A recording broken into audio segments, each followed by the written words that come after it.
ప్రభుని నమ్ముకున్న మనం గుర్తించాల్సినటువంటి కొన్ని లక్షణాలు లేదా యేసుక్రీస్తుతో చేసిన కొన్ని అద్భుత కార్యాలు మనం ఈరోజు ధ్యానం చేస్తున్నాం. పిల్లరా, దేవుని పిల్లలని పేరు పెట్టుకుంటూ దేవుని శక్తిని ఆశ్రయించలేనటువంటి స్థితిలో ఈరోజు మనం ఉన్నాం.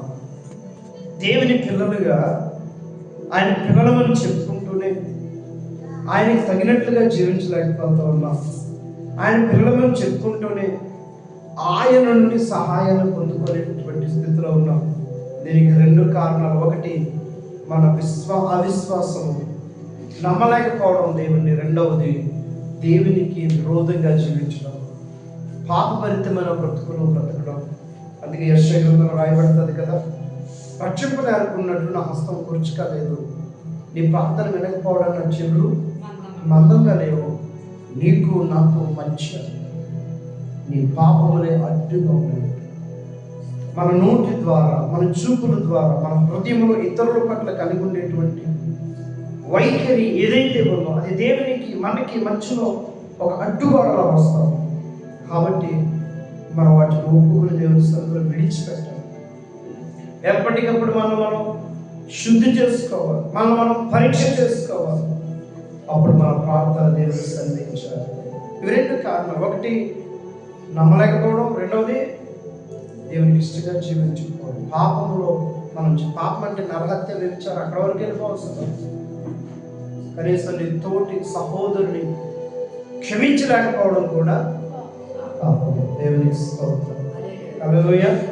కనుక ఆయన ఎలాంటి కార్యాలు చేయగలడో కొన్ని ఒక 4-5 మాటలు పంచుకుని ముగించాలని ఆశపడుతున్నాను. చూడండి,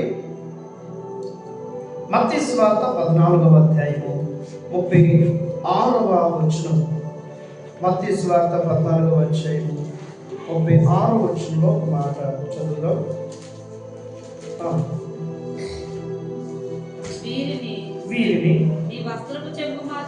వీరిని నీ వస్త్రపు చెంగు మాత్రము ముట్టనిమ్మని ఆయనను వేడుకొని ముట్టిన వారందరూ స్వస్థత నొందిరి. దేవునికి స్తోత్రం. యేసుక్రీస్తు ప్రభువారు శరీరధారిగా సంచరిస్తున్న దినాలలో, ఆ దినాలలో అనేక మంది రోగులను తీసుకొచ్చి ఆయన దగ్గర తీసుకొచ్చారు. అయ్యా, కేవలం నీ వస్త్రము ముట్టుకోండి చాలయ్యా, మీరు బాగుపడతారు బ్రతుకులాడితే ఆయన అవకాశం ఇచ్చాడు వస్త్రము ముట్టుకోవడానికి. ముట్టిన వారందరూ బాగుపడ్డారంట. హల్లెలూయా, హల్లెలూయా. మరి అప్పుడంటే ఆయన వస్త్రం ఉందండి, మరి ఇప్పుడు అనొచ్చు మీరు. దేవుని వాక్యం బైబిల్ ఏం రాయబడిందో తెలుసా?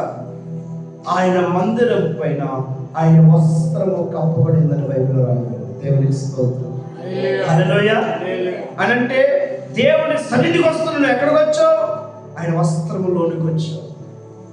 అయితే రావాల్సింది ఎలాగో తెలుసా? దేవుడు తప్పకుండా ఈ కార్యం చేస్తాడని విశ్వాసం, నమ్మకంతో రావాలి. వారు నమ్మొచ్చారు. మరొక సందర్భం మనకు అలాంటిది కనబడుతుంది. 12 సంవత్సరాల నుంచి రక్తస్రావ రోగముతో బాధపడుతున్నటువంటి స్త్రీ అనుకుంది, నేను ఆయన వస్త్రపు చెక్కు ముట్టినా బాగుపడుతున్నాను. ఎలాగోలాగా వెళ్ళిపోయింది, వస్త్రాన్ని ముట్టుకుంది, బాగుపడింది. దేవునికి స్తోత్రం. ఆ విశ్వాసం మనకు ఉండాలి. దేవుని సన్నిధికి వస్తున్నప్పుడు విశ్వాసంతో రావాలి. అలవాటు ప్రకారంగా రాకూడదు. రాకపోతే ఇవాళ పాస్టర్ గారు ఏమనుకుంటారని రాకూడదు. విశ్వాసంతో రావాలి. పాస్టర్ గారి కోసం కాదు నీవు వచ్చేది, నీ తోటి వాళ్ళ కోసం కాదు నువ్వు వచ్చేది. మొట్టమొదట నీ దేవునికి నీకు సహవాసం కొరకు, రెండవది ఆత్మ రక్షణ కొరకు, నేను ఆ మూడవది అంటాను, నీ అక్కరలు తీరడానికి, నీ బాధలు నీ తండ్రితో చెప్పుకోవడానికి. కానీ నేను బాధపడతాను లేదా మీ తోటి వారు రాలేదే అని అడుగుతారనో దేవుని సన్నిధికి రావడం సరైనది కాదు. ఏ ఉద్దేశంతో రావాలి? మొదట నేను నా తండ్రి దగ్గరికి వెళ్తున్నాను, నా దేవుని ఆరాధించడానికి వెళ్తున్నాను, నా దేవుడు నాకు ఇచ్చిన ఆయుష్ని బట్టి నేను ఆయన సన్నిధిలో సమయాన్ని గడుపుతానని రావాలి. రెండవది, ఈ ఆత్మ రక్షణ కొరకైనటువంటి బోధ వినడానికి, సహవాసంలో కొనసాగడానికి. మూడవది, ఎక్కడ నీ తండ్రితో చెప్పుకున్నప్పుడు ఆయన తప్పకుండా తీరుస్తారని నమ్మి రావాలి. బైబిల్లో రాయబడుతుంది, ఆయన ఎదుగు వచ్చి వారందరూ ఆయన ఉన్నాడని, తనకు ప్రార్థన చేయవారి అందరి ఎడల కృప చూపువాడని మొదట నమ్మవాలని కదా. హల్లెలూయా. నువ్వు నమ్మకుండా సంవత్సరాలు మందిరానికి వచ్చినా, ఆ నమ్మిక లేకుండా, విశ్వాసం లేకుండా ఎంత కాలం నువ్వు మందిరానికి వచ్చినా ఏ ఉపయోగం లేదు, ఎలాంటి ఉపయోగం లేదు. నమ్మి దేవుని సన్నిధికి రావాలి, నమ్మి దేవుని సిద్ధపడాలి. నా దేవుని సన్నిధికి నేను వెళ్తాను నమ్మికతో సిద్ధపడాలి.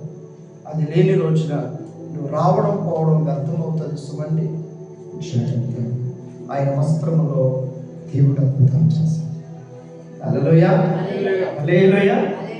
మరొక మాట మీ జ్ఞాపకం చేస్తాను, మరొక మాట జ్ఞాపకం చేస్తాను.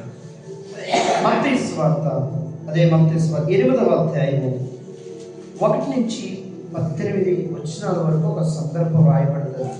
ప్రారంభించండి, మీకు అర్థమయ్యేలాగా నేను చెప్తాను. ఆయన ఆ కొండ మీద నుండి దిగి బహు జనసమూహం ఆయన వెంబడించెను. ఇదిగో కుష్టి రోగి వచ్చి ఆయనకు మొక్కి, నీకు ఇష్టమైతే నన్ను శుద్ధినిగా చేయగలవని అందుకు ఆయన చేయి చాపి వారిని ముట్టి, నాకు ఇష్టమే మీరు శుద్ధులు కమ్మని చెప్పాను. దేవునికి స్తోత్రం. హల్లెలూయా, హల్లెలూయా. చాలా పెద్ద ప్రసంగం చేశాడు యేసు ప్రభువు వారు. కొండ మీద ప్రసంగం అంటారు. 5వ అధ్యాయం ప్రారంభం అవుతుంది. ప్రసంగం ముగించుకుని కొండ దిగి వస్తా ఉన్నాడు ఆయన. జన సమూహం చాలా మంది ఉన్నారు. ఒక ఆయన తెగించి, ప్రాణాలకు తెగించి యేసుకి ఎదురుగా వచ్చాడు. నమస్కారం చేసి అంటున్నాడు, అయ్యా నీకు ఇష్టమైతే నన్ను శుద్ధిని చేయగలవా. ఎవరైనా కుష్ఠరోగి. ఎందుకు ధైర్యం చేస్తాడో, తెగించాడు అంటాడో తెలుసా? ఇప్పటికీ మనకి అక్కడక్కడ ఉంటాయి, లెపర్స్ కాలనీ ఉంటాయి. మీరు చూసారా? లెపర్స్ కాలనీ అంటే రాజమండ్రిలో ఉంది, ఇంకా ఎక్కడ ఉన్నాయి, నాకు రాజమండ్రిలో తెలుసు బాగా, లెపర్స్ కాలనీ. హల్లెలూయా. అంటే ఆ రోజుల్లో కూడా లెపర్స్ కాలనీస్ ఉండేవి. మన భాషలో చెప్పాలంటే ఊరు చివర ఏదో చిన్న గుడి చేసి వాళ్ళు రానివ్వకుండా ఊర్లోనికి, ఆ ఊర్లో చివరే ఉంచేవారు. ఊర్లో చివరే ఉంచారు. ఏదో ఒక కలగని చెప్పాడు వాళ్ళకి. ఒకవేళ ఏదన్నా అర్జెంట్ పని మీద ఊర్లోకి రావాలంటే ఎలా రావాలో తెలుసా? ఇలా నోటిని మూసుకుని అపవిత్రుడను అపవిత్రుడను అపవిత్రుడిని కేకలేసుకుంటారు రావాలి. లేకపోతే వాళ్ళు రాళ్ళతో కొట్టి చంపేస్తారు. Praise the Lord. హల్లెలూయా. అలాంటి వాడు తెగించి, ప్రాణాలకు తెగించి వచ్చి ఆయన ముందు సాష్టాంగపడి అంటున్నాడు, అయ్యా నీకు ఇష్టమైతే నన్ను శుద్ధిని, నన్ను బాగు చేస్తావు, నువ్వు నీకు ఇష్టమైతే నన్ను బాగు చేయయ్యా అంటే, కరుణ కలిగిన యేసయ్యా, కృప కలిగిన యేసయ్యా, ఆశతో వచ్చిన వారిని ఎవరినన్నా పంపించేశారండి? ఎవరినన్నా లేదు నాకు ఇష్టం లేదు వెళ్ళిపో అన్నాడా? లేదు. ఆయన వెంటనే ఆయన ముట్టుకున్నాడంట, ఆయన శుద్ధుడయ్యాడు. హల్లెలూయా. యేసయ్య నిన్ను ముట్టి తీర్చాలి, నీకు స్వస్థత. దేవునికి స్తోత్రం. మరి దీని అర్థం ఏంటండి? అప్పుడు మరి యేసయ్యను ఇలా ముట్టుకుంటే బాగుపడిపోయాడు. ఇప్పుడేంటంటే వాక్యమైన దేవుడు. హల్లెలూయా. వాక్యము నీలోనికి వస్తే, వాక్యాన్ని నువ్వు విశ్వసిస్తే, వాక్యాన్ని కనుక వాక్యమైన నీ హృదయాన్ని తాకితే, హల్లెలూయా, కార్యాలు చూస్తాం. ఆయన స్పర్శ ద్వారా కార్యాలు జరుగుతాం. ఆయన స్పర్శ ద్వారా కార్యాలు జరుగుతాం. నీవు నేను నమ్మిన దేవుడు అటువంటి కాదు. ఆయన చాలా గొప్పవాడు. దేవుడికి స్తోత్రం. ఆయన చాలా గొప్పవాడు. దేవుడికి స్తోత్రం. ఆయన ఎంత గొప్పవాడు అని అంటే, ఆయన ఏదైనా చేయగలిగిన ఇది చూడండి. 3వ మాట చదువుతాం. 3వ మాట చదువుతాం చూడండి. లేదు అక్కడ కాదు, లూకా సువార్త 17వ అధ్యాయం 12 నుంచి చదవండి. ఆయన వస్త్రములో స్వస్థత ఉంది, ఆయన చేతిలో స్వస్థత ఉంది. 3వది చూడండి, లూకా సువార్త 17వ అధ్యాయం 12వ వచనం. ఆయన ఒక గ్రామంలోకి వెళ్ళుచుండగా 10 మంది కుష్ఠరోగులు ఆయనకి ఎదురుగా వచ్చి దూరమున నిలిచి యేసు ప్రభువా కరుణించుమని కేకలు వేసి ఆయన వారిని చూసి మీరు వెళ్ళి మిమ్మును యాజకులకు కనపరుచుకొనమని వారితో చెప్పారు. వారు వెళ్ళుచుండగా శుద్ధులైరి. హల్లెలూయా. ఇక్కడ మరొక బ్యాచ్, కృష్ణరోగుల బ్యాచ్. వాళ్ళు ఎక్కడ ఉన్నారంటే ఊర్లోకి ఎంటర్ అవుతా ఉంటే ఊరు చివరి కదా పాకలు ఉండేవి. వాళ్ళు గబగబా 10 మంది లేచినప్పుడు, అయ్యా మమ్మల్ని కరుణించవా, మాకు సహాయం చేయవా అని అంటే వాళ్ళని నిలబడి ఉన్నాడు. ఇదిగో మీరు యాజకునికి కనపరుచుకోండి వెళ్ళి. వాళ్ళు ముట్టుకోలేదు, వాళ్ళకి ఏది ఆయింట్మెంట్ రాయలేదు, ఏమీ చేయలేదు. ఏమంటున్నాడు? యాజకులకు కనపరచుకోండి. యాజకులకి ఎందుకు కనపరచాలంటే నాటి దినాల్లో కుష్ఠరోగాన్ని పాపముగా పరిగణించేవారు. వాడు అపవిత్రుడు పవిత్రుడయ్యాడండి ఎవరు చెప్పాలి, నిర్ధారించాలనంటే యాజకులు నిర్ధారించాలి. అందుకని మందిరానికి వెళ్ళి యాజకులను చూపించుకోండి మీరు అని. ఈయన వెళుతుండగానే శుద్ధులైపోయారంట, వెళ్తుండగానే బాగుపడిపోయారంట. హల్లెలూయా. అక్కడ కూడా విశ్వాసం కనబడుతుంది మనకి. ఏంటా విశ్వాసం? ఆయన మాట చెప్పాడు, ఇది జరుగుతుంది. ఆయన చెప్పినట్లుగా చేసుకుంటూ వెళ్ళిపోతున్నారు. ఆయన చెప్పినట్టుగా బయలుదేరిపోయారు. వాళ్ళు ఎవరు కూడా ఆలోచన చేయలేరు. ఏమని? ఆయన మనం ముట్టుకోలేదు కదా వెళ్ళిపోమంటారేంటి, ఆయన మనకేమి ఏ ఆయింట్మెంట్ రాయలేదు కదా వెళ్ళిపోమంటారేంటి, ఆయన మనల్ని ఏది చేయలేదు కదా వెళ్ళిపోమంటాడేంటి అని ప్రశ్న రాలేదు. కానీ ఆయన చెప్పిన వెంటనే బయలుదేరిపోయారు యాజకులు కనపరచుకోవడానికి. హల్లెలూయా. వారు వెళ్ళుచుండగా శుద్ధులైనారు. యేసయ్య ఒక మాట సెలవిస్తే, దేవుడు నీకు ఒక మాట కనుక విడుదల చేస్తే, నువ్వు దాని ప్రకారంగా ప్రయాణం చేస్తూ ఉంటే నీ బంధకాలన్నీ తొలగిపోతాయి, నీ అడ్డులన్నీ తొలగిపోతాయి, నీకు అక్కరగా ఉండవేమో అవన్నీ దేవుడు సమకూరుస్తాడు. దేవునికి స్తోత్రం. ఎందుకంటే ఆయన నిన్ను పంపిస్తున్నాడు, ఆయన మాట సెలవిచ్చాడు. భూమి కలుగుగాక ఆకాశమా కలుగుగాక అన్న దేవుడు నీ కొరకు మాట సెలవిచ్చినప్పుడు ఎందుకు జరగవు? హల్లెలూయా. ఆ మాట పట్టుకుని వెళ్ళిపోతూ ఉండగా ఇంకా చివరి కళ్ళకు ముందు అందరూ బాగుపడ్డారు. విషయం ఏంటో తెలిసిన, అందులో 9 మంది తిరిగి రాలేదు. కానీ ఒకే ఒక్కడు అక్కడికి వెళ్ళి యాజకులకు చూపించుకుని బాగుపడ్డట్టుగా నిర్ధారణ చేసుకుని తిరిగి వచ్చి యేసు ప్రభువు సాక్ష్యం ఇచ్చాడు. హల్లెలూయా. మేలు పొందుకున్న నీవు ఆయనకి సాక్షిగా నిలబడాలి. సాక్ష్యం అంటే అయ్యగారు ప్రార్థన చేయగానే జరిగిపోతాను గొప్ప కోసం కదా నువ్వు చెప్పాల్సింది. దేవుడు నీకు చేసిన మేలుడు కృతజ్ఞతతో, దేవునికి కృతజ్ఞతతో చెప్పడం నేర్చుకోవాలి. సాక్ష్యాలు కూడా కొంచెం తేడా. దేవునికి స్తోత్రం. హల్లెలూయా. కొంచెం అటు వెళ్తే బాగోదు.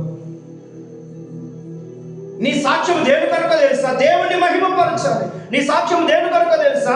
దేవుడు నీకు చేసిన మేలుని బట్టి కృతజ్ఞత కనపరచాలి. తిరిగి వచ్చి సాక్ష్యం చెప్పాడు. ఇక్కడ మనకు కనబడుతుంది ఏంటో తెలుసా? ఆయన మాటలో కూడా శక్తి ఉంది. దేవునికి స్తోత్రం. ఆయన ఒక మాట పలికాడా నీ కొరకు, ఆ మాట శక్తి గల కార్యం చేస్తాడు. దేవునికి స్తోత్రం. హల్లెలూయా. మరొక మాట చూద్దాం. చూడండి, మార్కు సువార్త 6వ అధ్యాయం 41వ వచనం చదువు. 6వ అధ్యాయం 41వ వచనం.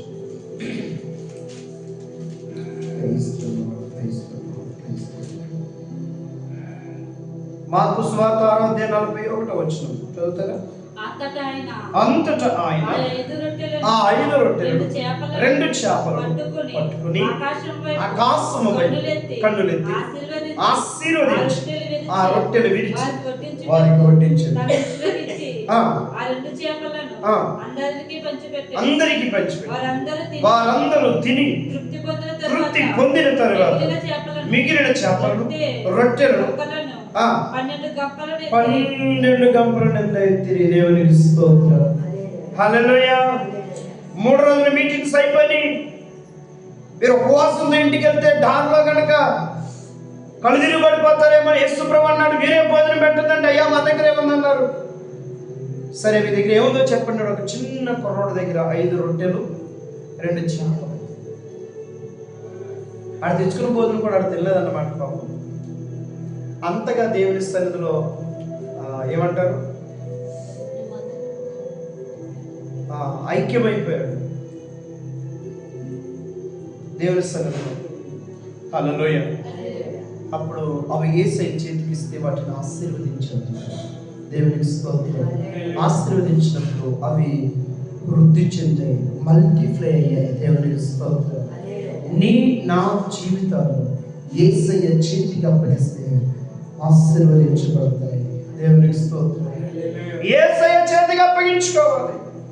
నీవు దేవుని సన్నిధికి వచ్చేది దేవుని చేతికి అప్పగింపబడ్డానికి రావాలి. కానీ నీ ప్రార్థన లిస్ట్ అంతా ఎంత పెద్ద డైరీ తెచ్చి ప్రభువా ఇదిగా ఆయన చేతికి అప్పగించడానికి కాదు నువ్వు రావాల్సింది. అలాంటి ప్రార్థనాంశాలు తేవద్దంటున్నానా? కాదు. ఫస్ట్ నీవు దేవుని చేతికి అప్పగించబడితే ఆయన నిన్ను ఆశీర్వదిస్తాడు. హల్లెలూయా. ఆయన నిన్ను అభివృద్ధి చేస్తాడు. హల్లెలూయా. ఎలా అభివృద్ధి చేస్తాడో తెలుసా?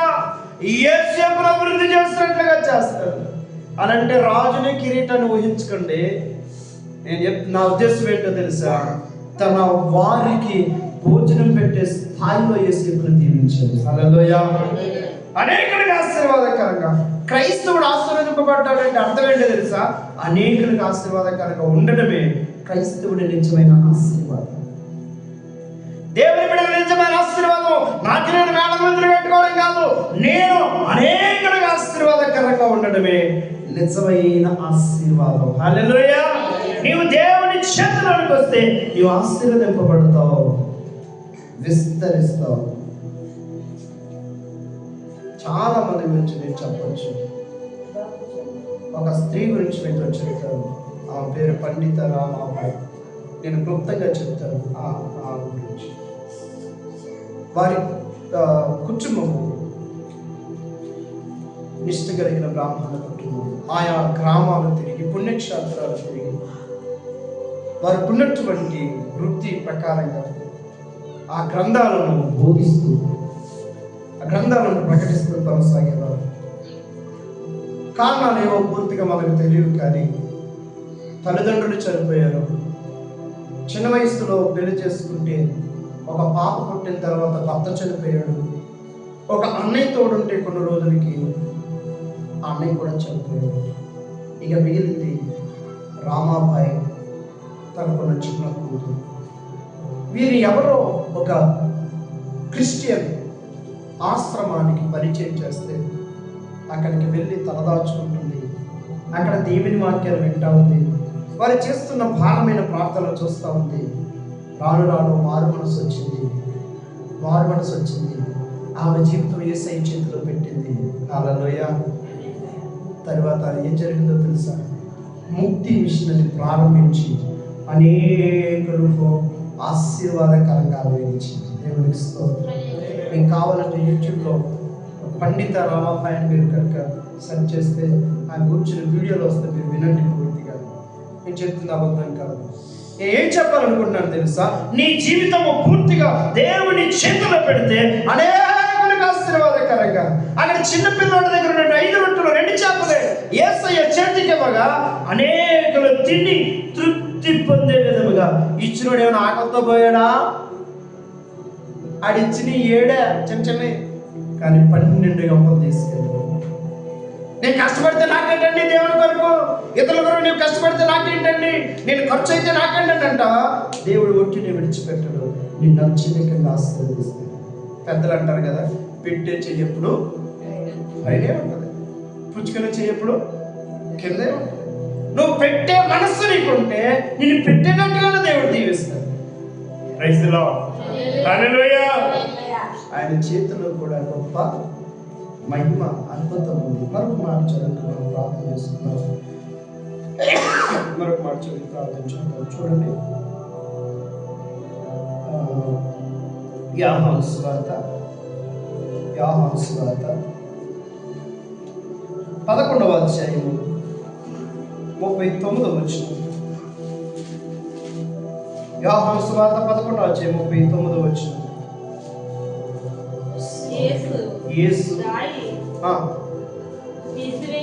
యేసు రాయి తీసివేయడని చెప్పగా చనిపోయిన వాడు సహోదరి అయిన మార్త, ప్రభువా వాడు చనిపోయి 4 దినములైనది కనుక ఇప్పటికి వాసన కొచ్చునని ఆయనతో చెప్పాను.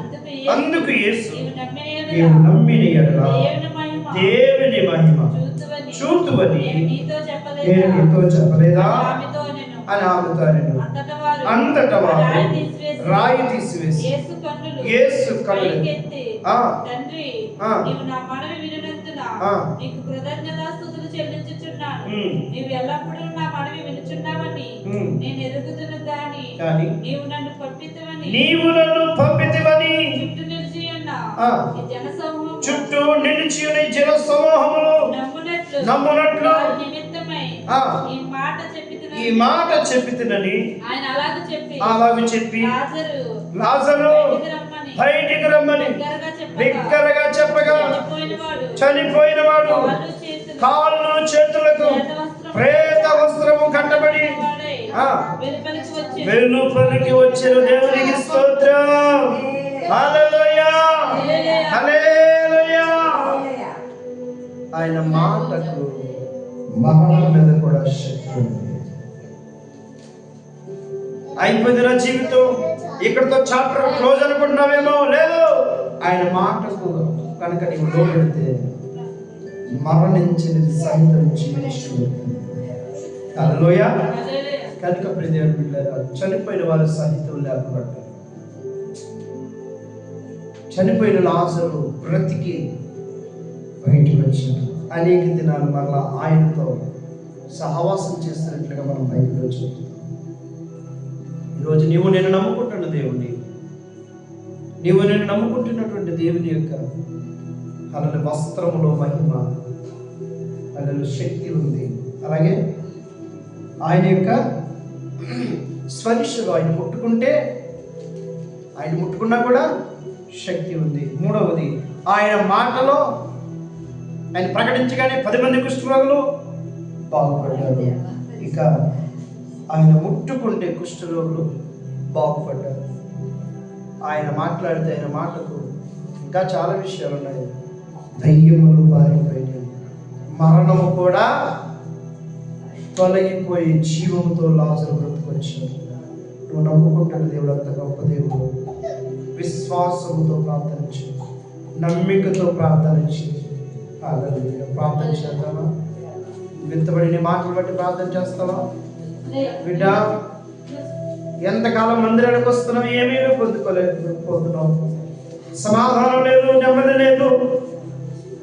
అయ్యో, ఎప్పుడు చూసినా కన్నీళ్ళే, నా బ్రతికింతేనా కన్నీరు కాలుస్తున్న బిడ్డ. ఇదిగో ఈ రోజు నుంచి విశ్వాసంతో దేవుని సన్నిధికి వెళ్ళు. విశ్వాసంతో దేవుని సన్నిధిలో కూర్చో. విశ్వాసంతో ఆయన సన్నిధిలో ప్రార్థన చేయి. ఆయన తప్పకుండా నీకు సహాయం చేసేవాడు. తప్పకుండా నీ కన్నీటిని ఆయన నాట్యముగా మార్చగలడు. నీ కన్నీటిని ఆయన నాట్యంగా మార్చగలడు. నీ కన్నీటికి జవాబు ఉంది.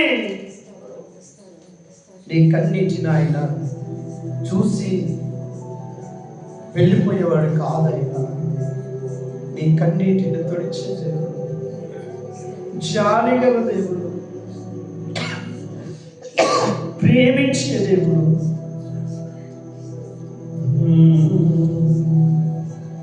జాలి గల దైవమా యేసయ్యా, మనసార స్తుతింతు.